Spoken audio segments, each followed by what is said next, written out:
আমার বাচ্চাটার একটু সন্ধান আপনারা দেন। আমি ঘরে যাইতে পারতেছি না, আমার বাচ্চাটার সাথে আমি কথাও বলতে পারতেছি না।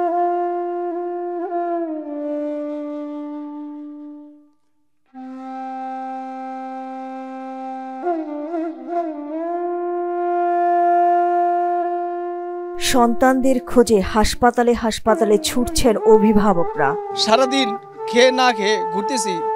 সবাই বলে একবার 5 তলা বাড়ি ইউনিটে, একবার বলে 9 তলা, একবার বলে 6 তলা। আমার বাচ্চাটার একটু সন্ধান আপনারা দেন। আমি ঘরে যাইতে পারতেছি না, আমার বাচ্চাটার সাথে আমি কথাও বলতে পারতেছি না। মোবাইলে ছবি নিয়ে সন্তানদের খোঁজে এখানে সেখানে ছুটছেন অভিভাবকরা। সন্তানদের জীবিত ফিরে পাওয়ার আশায় এখনো অনেক অভিভাবক বসে আছেন স্কুলের মাঠে। এই মর্মান্তিক দুর্ঘটনায় সারা বাংলাদেশ গভীরভাবে শোকাহত ও মর্মাহত, যা ভাষায় প্রকাশ করা সম্ভব নয়। ঢাকার বার্ন ইউনিটে স্বজনদের আহাজারিতে ভারী হয়ে আছে হাসপাতালের পরিবেশ।